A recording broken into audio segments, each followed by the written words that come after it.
Baik, bisa kita mulai ya. Assalamualaikum warahmatullahi wabarakatuh. Selamat siang untuk semuanya. Selamat siang, Kak Firhan. Terima kasih untuk waktunya sudah menyempatkan sebagai narasumber kelompok kita untuk memenuhi tugas teknik wawancara dan reportase. Sebenarnya perkenalkan kan, nama saya Mutia Hamidah, perwakilan dari kelompok B yang akan menjadi moderator saat ini. Bisa langsung kita mulai ya, Kak? Yuk, boleh. Untuk pertanyaan pertama akan dibacakan oleh Nasria. Silakan Nasria.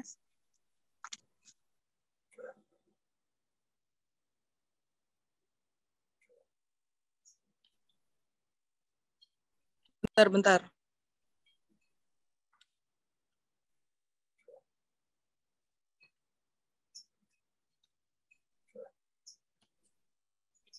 Pertama,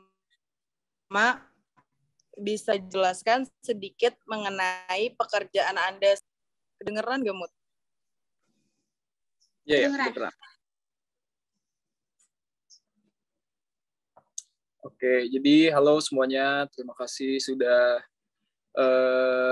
lebaran ya kita Zoom meeting, karena takutnya kalau minggu depan sayanya juga agak sibuk. Makanya mumpung sekarang lagi ada waktu senggang, jadi kita meeting Zoom-nya sekarang.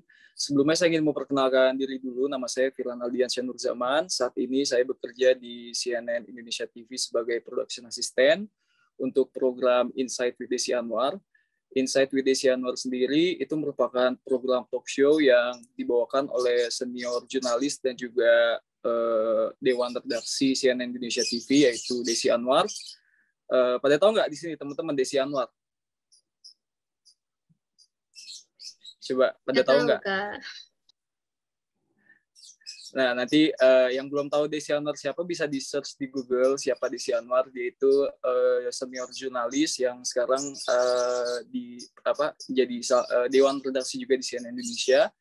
Dan di CNN Indonesia ini merupakan bagian dari Transmedia, di mana Transmedia itu ada Trans TV, Trans 7, CNN Indonesia TV, cnnindonesia.com, Detikcom, dan juga CNBC. Untuk programnya sendiri itu ada program harian dan juga mingguan. Kalau untuk program yang saat ini saya pegang itu merupakan program mingguan. Tapi di setiap harinya juga ada program daily namanya. Itu on air mulai dari jam 5:30 pagi sampai jam 12 malam. Itu ada seharian ada program harian yang tayang di CNN Indonesia. Untuk pekerjaan saya sendiri itu membantu produser mulai dari praproduksi, proses produksi hingga pasca produksi. Kalau misalnya praproduksinya itu bisa dibilang saya membantu produser untuk riset topik ataupun narsum yang akan kita bawakan setiap minggunya.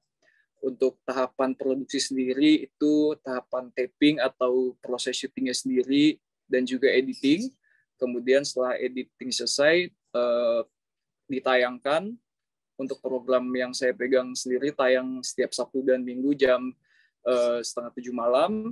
Dan untuk pasca produksinya itu biasanya setelah tayang di CNN Indonesia itu bisa kita upload di YouTube. Dan juga ada lagi pekerjaannya itu memetadata file atau membuat data untuk tayangan atau liputan yang sudah kita buat. Kurang lebih seperti itu. Jadi mulai ada dari tahapan praproduksi, proses produksi hingga tahap pasca produksi. Berarti keseluruhan membantu produser ya, Kak? Iya, kurang lebih seperti itu. Job desk-nya saya ini membantu produser untuk kelancaran suatu program. Baik, terima kasih untuk pertanyaan selanjutnya.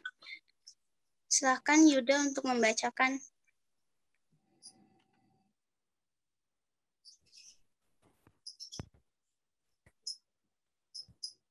Oke. Untuk pertanyaan kedua, bagaimana suka dan duka bekerja di stasiun televisi, Kak? Suka dukanya mungkin saya bilang dukanya dulu ya. Kalau sekarang kan lagi libur lebaran ya.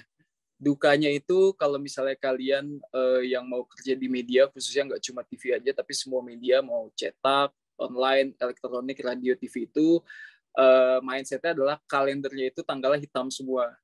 Jadi maksudnya adalah ketika ada tanggal merah tuh kita nggak mungkin bisa libur gitu. Bukan berarti nggak bisa libur ya, tapi kemungkinan tanggal merah itu kita tetap masuk seperti biasa. Apalagi kalau misalnya di program harian atau program daily, itu walaupun tanggal merah itu kita tetap masuk. Karena kan yang namanya media itu bekerja 24 jam kan. Jadi ketika tanggal merah itu di pikiran kita tuh udah kerja aja gitu. Cuma bukan berarti nggak libur ya. Nanti kita bisa dapat jatah pengganti libur yang kita pakai di tanggal merah itu untuk di lain hari. Gitu. Jadi kalau misalnya tanggal merah itu belum tentu kita libur. Seperti itu. Kemudian dukanya juga jam masuk kerja. Kerja di TV itu kan 24 jam. Tergantung dari kalian itu ditempatkannya di program apa. Kalau misalnya saya contohin dulu waktu awal masuk CNN saya pegang program yang tayang jam 5:30 pagi. Kalau programnya tayang jam 5:30 pagi berarti berarti kan kita harus mempersiapkan materinya itu beberapa jam sebelumnya kan. Jadi waktu itu saya masuk dari jam 11 malam untuk mempersiapkan segala materinya. Kemudian ditayangkan mulai dari 5:30 pagi sampai 6:30 pagi, kemudian sampai 7:30 untuk tayangan 2 jam durasinya. Kemudian kita baru bisa pulang sampai rumah itu, kita baru bisa pulang dari kantor itu jam 8 pagi. Jam 8 pagi kita biasanya perjalanan taruhlah sejam, jam 9 baru sampai rumah, langsung tidur lagi, kemudian jam 9 udah bangun lagi untuk persiapan berangkat, jam 11 udah balik kantor lagi. Jadi tergantung dari kalau kerja di media itu bisa dikatakan jamnya itu mengikuti shiftnya ya, shiftingnya itu akan ada di kerja di media gitu. Kemudian saya juga pernah masuk untuk on air jam 8 pagi. Kalau jam 8 pagi saya masuknya lebih aneh lagi, saya masuk jam 3 subuh. Jadi kalau misalnya teman-teman jam 3 subuh itu lagi pada tidur, saya dan teman-teman saya itu udah siap-siap, udah bangun, udah ada di kantor untuk mempersiapkan materinya. Kalau misalnya teman-teman di sini nonton di Trans TV, itu ada CNN Indonesia Good Morning yang tayang 7:30 pagi sampai jam 8:30, itu program yang sempat saya pegang juga. Jadi kalau yang program yang tayangnya di pagi hari, itu kita semua tuh tim-timnya itu sudah datang dari malamnya atau dari dini harinya untuk mempersiapkan materi itu tayang di jam tersebut. Itu beda. Kalau sekarang saya tayangnya taping karena tayang mingguan, itu jam masuknya lebih normal. Jam masuknya office hour, tapi kadang juga ada yang pagi banget, kadang ada yang sore banget, tergantung kebutuhan editing ataupun tergantung pekerjaan apa yang mau dikerjakan hari itu. Jadi ada dinamikanya tuh, kerja di TV tuh nggak bisa stagnan atau sama kayak kerja kantoran lainnya, udah pasti masuk jam 8, pulang jam 5. Itu kalau kalian kerja di media manapun itu nggak bisa punya mindset, gue udah masuk jam 8, pulang jam 5, itu nggak bisa. Jadi bisa dikatakan jam kerjanya agak sedikit fleksibel ya. Selain durasi kerjanya juga agak panjang, beban kerjanya juga cukup banyak. Dan juga kalau misalnya waktu pandemi kemarin kan ada beberapa kantor yang menerapkan work from home. Nah itu kalau kerja di media itu tuh bisa dikatakan nggak bisa untuk WFH. Apalagi kalau misalnya kalian itu kerja karena kerja di TV itu memang harus datang ke kantor, nggak bisa dilakukan WFH gitu. Tapi kalau sukanya itu kan duka-dukanya tuh duka-dukanya sih sebenarnya di setiap pekerjaan tuh pasti ada. Cuma kalau misalnya kalian udah menjalankannya dengan itu sesuai dengan passion kalian, menurut saya sih itu nggak akan menjadi halangan sih. Tapi sukanya juga ada, seperti kalau misalnya waktu ada vaksinasi pertama, itu media itu menjadi prioritas yang mendapatkan vaksin, karena sektor media itu kan sektor yang tetap harus bekerja, bukan sektor yang harus tetap bekerja walaupun nggak 100%, tapi mendapat kelonggaran untuk tetap bisa bekerja sebagaimana normalnya sebelum pandemi, tapi tetap dengan menerapkan protokol kesehatan. Sukanya sih itu, kita bisa dapat prioritas vaksinasi lebih awal pada saat itu. Kalau sekarang kan udah merata ya vaksinnya. Kemudian juga kesempatan kalian untuk ketemu orang penting tuh sangat terbuka banget gitu. Pagi kalau kalian yang nanti jadi reporter lapangan ya. Kalau saya kan yang ada di kantor, ada juga ya tim lapangan. Saya yang tim di kantornya gitu. Kalau kalian kerja di TV berita, itu kesempatan kalian untuk bertemu dengan orang penting itu sangat luas.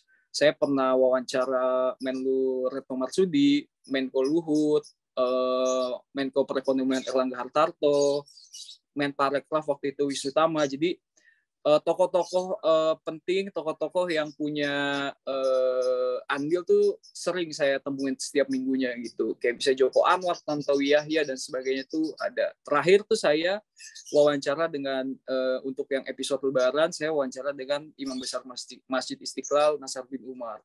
Nggak cuma dari dalam negeri, tapi juga dari luar negeri itu juga kamu bisa punya kesempatan. Kayak waktu itu saya sempat wawancara dengan Dubes Arab Saudi untuk Indonesia, Dubes Hongaria untuk Indonesia, dan terakhir juga kita sempat wawancara dengan Dubes Rusia Ukraina untuk ngomongin masalah perang Rusia Ukraina.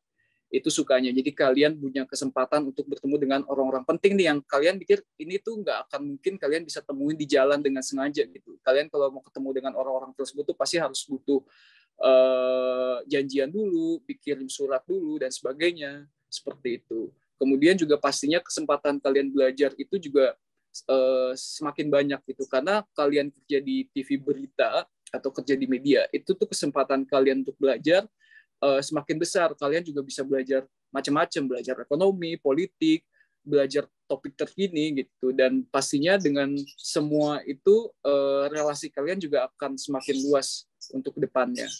Kurang lebih seperti itu suka dukanya. Berarti setiap pekerjaan memang ada suka dukanya ya, Kak? Iya, betul.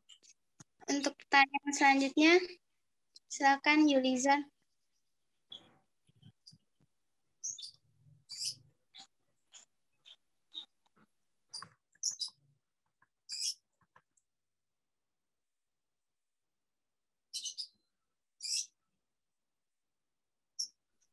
Yuliza.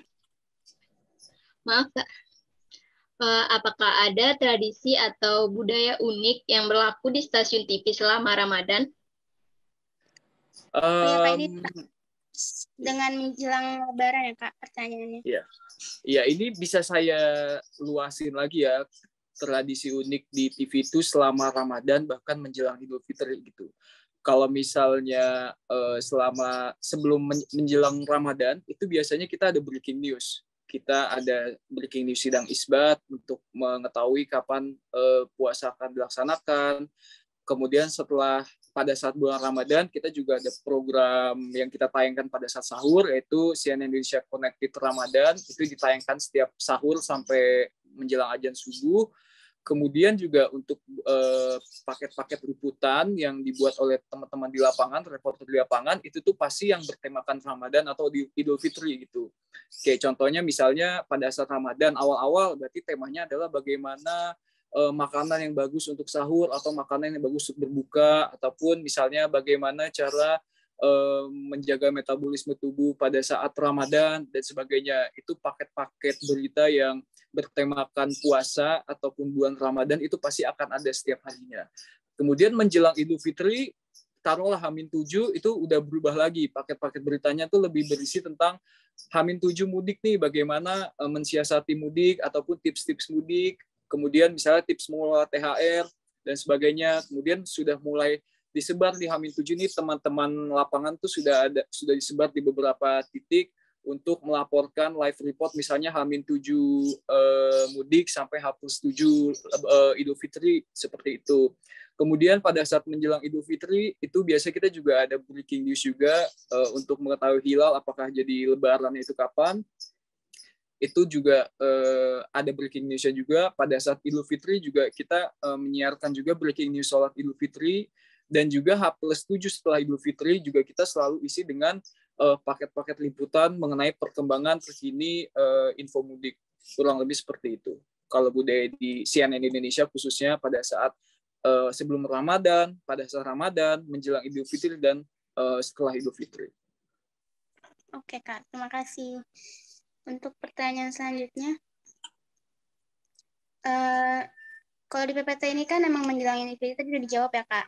Iya. Dari saya sendiri, Kak, alasan Kak Firhan sendiri untuk masuk ke dunia televisi itu apa sih, Kak? Alasan saya sebenarnya kalau misalnya ditanya kenapa sekarang memilih untuk bekerja di media, balik lagi ke waktu saya masih SMK. Saya waktu itu aktif organisasi di OSIS. Kemudian karena aktif di organisasi dipilih untuk menjadi MC beberapa acara. Nah, dari situ sering tuh diminta oleh guru untuk minta jadi MC, baik itu acara event sekolah maupun event tingkat Kota Madia Jakarta Timur, bahkan sampai event tingkat DKI, bahkan sampai pernah juga event tingkat nasional. Nah, dari situ tuh saya mikir kayaknya saya punya passion nih di bidang public speaking gitu. Nah, dari situ saya baru kepikiran kayaknya nih alangkah baiknya saya ambil jurusan komunikasi gitu. Nah, kebetulan saya berkuliah dulu 2013 saya kuliah di ISIP jurusan jurnalistik. Nah, karena di ISIP itu dari awal tuh sudah ada penjurusan. Jadi saya pikir kayaknya saya lebih masuk untuk kerja di bidang jurnalistik. Akhirnya saya apply di jurnalistik dan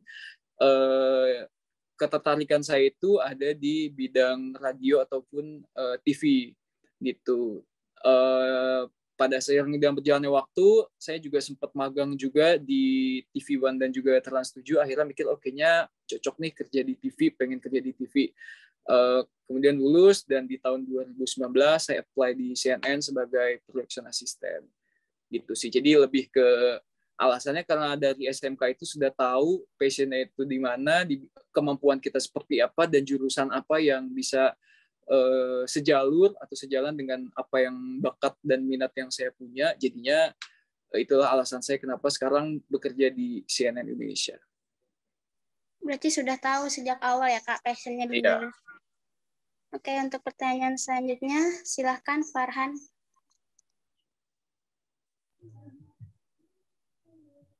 Apakah ada pengalaman unik yang terjadi dalam bekerja di stasiun televisi sebelum COVID-19, Kak?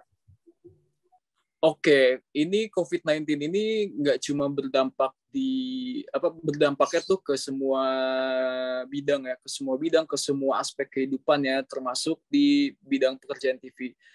Sama yang seperti tadi saya udah bilang di awal, ketika ada pada saat pandemi, itu banyak kantor yang mau langsung memberlakukan WFH gitu. Sedangkan kita tuh bingung kalau misalnya di TV tuh WFH gimana gitu. Nggak akan bisa, ya ada 1-2 hal yang bisa dilakukan dari rumah, misalnya email sesuatu gitu. Tapi pada prakteknya kita yang bekerja di TV itu memang harus datang ke kantor untuk melakukan proses editing dan membuat berita dan sebagainya gitu. Jadi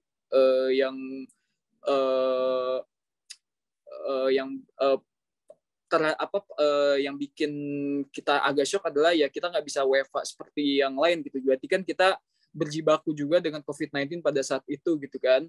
Jadi agak sedih juga sih kita nggak bisa WFH karena kita harus tetap bekerja gitu. Tapi ya itu udah jadi resikonya gitu. Jadinya walaupun di sektor media itu beroperasi 100%, tapi juga kita tetap menerapkan prokes gitu. Kemudian juga misalnya pada saat ada COVID-19 Delta dan juga Omicron, itu juga berdampak banget sama kita yang tidak bisa menerapkan WFH gitu.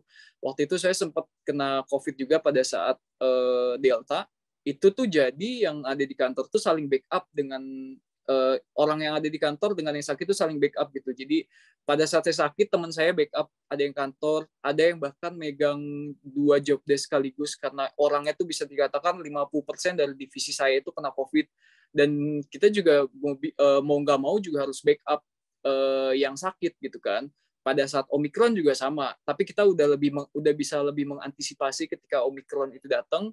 Kita udah tahu nih karena waktu di Delta seperti ini case-nya, dan ketika ada Omicron datang, kita juga udah tahu hal-hal yang kita bisa antisipasi, sehingga pada saat Omicron datang, alhamdulillah saya nggak kena lagi pas Omicron. Jadi saya bisa gantian nge-backup teman-teman saya yang waktu itu kena Omicron. Jadi bisa dikatakan itu jadi salah satu pengalaman unik juga sih, karena kita benar-benar yang kerja di media ya, khususnya benar-benar berjibaku banget pada saat adanya pandemi COVID-19 ini. Berarti dari masing-masing orang juga harus siap backup temennya, Kak? Iya, betul. Harus, ya bisa, ya mau nggak mau memang harus seperti itu, harus saling backup. Oke, Kak. Untuk pertanyaan selanjutnya, silakan Azizah. Apa saja persiapan dalam meliput Idul Fitri tahun ini? Oke, karena saya ini tim kantor, tapi sedikit banyak berhubungan dengan tim lapangan.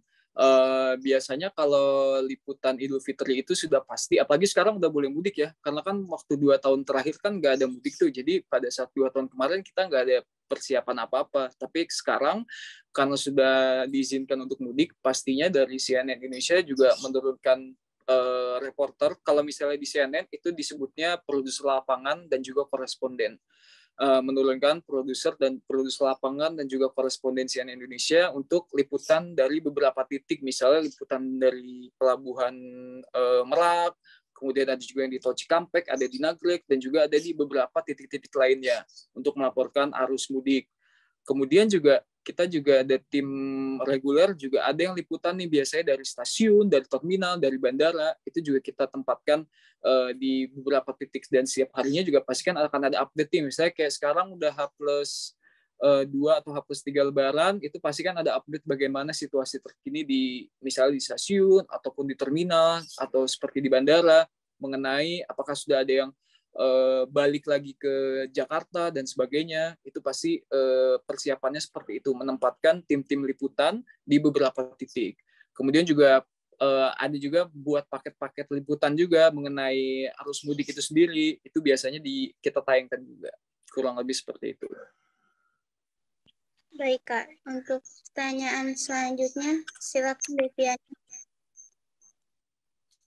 Baik Kak, bagaimana proses perizinan untuk meliput kondisi mudik pada tahun ini Kak, di tahun 2022 ini? Terima kasih. Ya, kalau misalnya perizinan sih pasti setiap liputan kita mengirimkan surat izin ya. Misalnya kalau misalnya surat izinnya itu biasanya ditandatangani oleh atasan seperti kepala peliputan atau manajer peliputan. Itu misalnya untuk liputan di tempat-tempat yang memang membutuhkan izin. Misalnya mau liputan dari Tol Cikampek atau liputan dari pelabuhan atau misalnya liputan di stasiun kereta api, itu biasanya dari pihak humas masing-masing tempat, humasnya itu biasanya minta surat izin. Tapi biasanya juga sebelumnya juga pasti sudah koordinasi untuk melakukan liputan. Jadi nggak mungkin kita datang-datang langsung liputan. Pasti sebelumnya biasanya tim lapangan itu melakukan izin ke humasnya untuk kalau misalnya kita mau tanggal segini mau ada liputan, terus kemudian mengirimkan surat dan kemudian liputan. Tapi juga tergantung tempat liputannya juga, nggak semua tempat liputan itu butuh surat izin sih. Misalnya kalau misalnya liputan dari jalur puncak, itu kan bisa liputan di pinggir jalan yang di belakangnya ada jalan-jalan ataupun ada pos polisi. Nah, itu biasanya nggak perlu surat izin. Jadi balik lagi tergantung tempat di mana kita mau liputan, biasanya surat izin itu diminta. Oke, terima kasih Kak. Ya.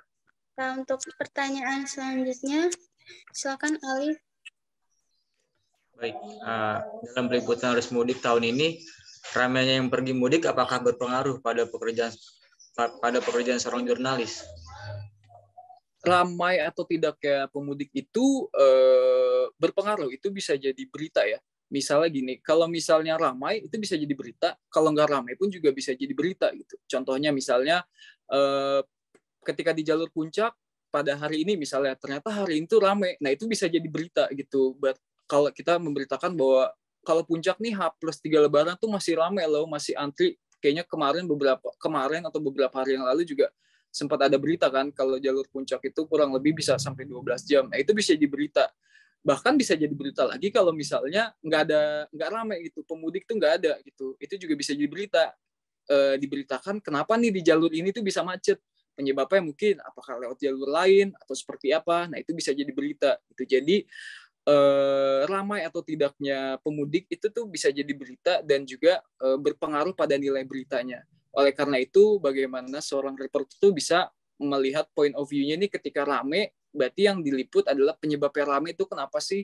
Kalaupun sepi juga bisa dilihat nilai beritanya itu kenapa ini bisa sepi. Jadi ramai atau tidaknya itu sedikit banyak berpengaruh, dan itu balik lagi ke kita sebagai reporter harus bisa melihat point of view dari berita itu sendiri. Ketika ramai kita tetap bisa jadi berita, dan ketika sepi pun itu juga bisa kita jadikan berita. Seperti itu. Berarti sangat berpengaruh ya Kak.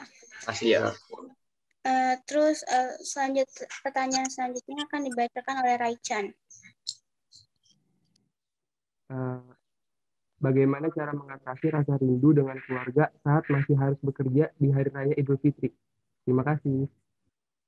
Ya, ini salah satu yang ini ya sedih juga ya kalau misalnya kerja di media ataupun di sektor-sektor lain kayak misalnya rumah sakit ataupun pihak kepolisian. Nah, media ini juga salah satu sektor yang harus tetap bekerja pada saat Hari Raya Idul Fitri gitu.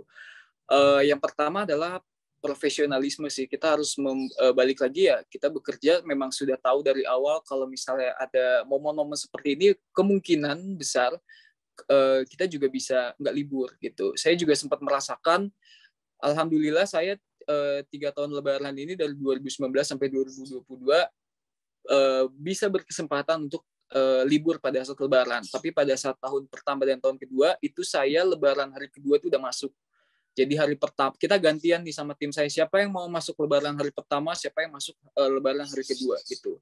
Kalau misalnya dibilang kangen ya pasti kangen, nggak bisa ketemu sama keluarga di hari pertama. Tapi itu balik lagi profesionalisme yang udah harus kita junjung dari awal gitu, karena memang udah seperti itu risikonya gitu. Jadi mengakalinya adalah ya udah ngalah gitu. Kita juga gantian. Biasanya kalau misalnya udah masuk di hari pertamanya, hari keduanya libur. Ataupun misalnya di hari pertama dan hari keduanya masuk, itu biasanya kita gantian nih sama tim-tim sama teman-teman kita yang lain.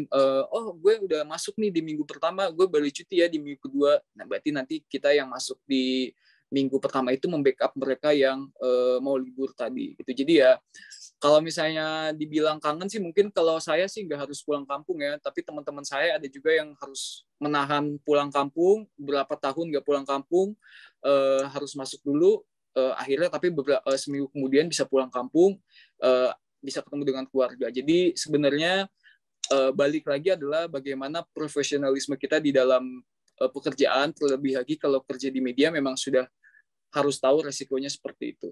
Ya, berarti sudah ada shift-nya gitu ya, Kak? Iya, betul. Untuk pertanyaan terakhir, Kak, bisa dipersingkat saja. Apakah ada pesan untuk kami mahasiswa jurnalistik? Oke, kalau misalnya pesan saya untuk teman-teman mahasiswa UNAS, jadi ketika sudah masuk ke jurusan jurnalistik, kalian tuh juga harus tahu nih ketika kalian lulus nanti, kalian mau kerjanya tuh di mana, di media cetak, apakah di media TV atau radio online. Jadi kalian tuh udah punya gambaran, oh kayaknya gue lebih cocok nih kerja di TV, tapi gue kayaknya lebih cocok di online gitu. Jadi dari sekarang tuh kalian juga harus tahu mau kerja di media apa. Kemudian kalau saya, pengalaman saya pribadi adalah ketika saya libur semester, saya biasanya menggunakan kesempatan libur semester itu untuk magang di media. Kenapa? Karena itu bisa membuka kesempatan kalian lebih banyak ketika nanti lulus, itu akan lebih mudah apply ke media yang kalian ingin, karena kalian sudah punya pengalaman magang di media.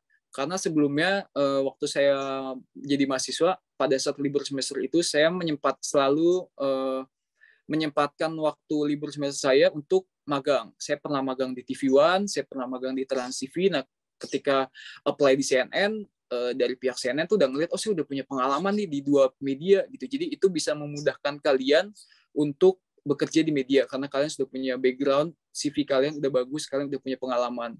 Kemudian juga yang jadi mungkin agak disepelein adalah teman-teman mahasiswa mungkin harus rajin tahu kosakata KBBI atau pedoman ejaan Indonesia yang baik yang benar. Itu kalian juga harus belajar dari sekarang. Pertama, itu fungsinya bagus banget ketika kalian mau skripsi, itu pasti akan dipakai. Dan ketika kalian di dunia media, itu pastinya kalian harus bisa menuliskan naskah atau berita sesuai dengan ejaan yang baik dan benar. Seperti itu. Dan balik lagi, passionnya kalian di mana, kalian bisa jadi di media itu, kalian bisa jadi reporter, bisa jadi production assistant, bisa jadi produser, bisa jadi content writer, dan sebagainya. Jadi pesan saya adalah harus tahu passion kita ada di mana. Kurang lebih seperti itu. Baik, terima kasih banyak Kak Firhan untuk semua jawabannya. Untuk closing, kami dari kelompok B sangat-sangat berterima kasih banyak untuk Kak Firhan yang sudah meluangkan waktunya. Semoga kita bisa mengambil poin-poin penting yang sudah diberikan oleh Kak Firhan. Terima kasih Kak. Sama-sama saya juga terima kasih. Semoga apa yang tadi saya sampaikan bermanfaat untuk teman-teman semuanya. Sukses selalu Semoga bisa kerja di media dan juga Amin. semangat untuk kuliahnya. Iya, terima kasih banyak Kak, Kak. terima kasih Terima untuk kasih waktunya banyak ya, Kak Kak. Firhan. Terima kasih ya Kak. Terima kasih. Terima kasih Kak.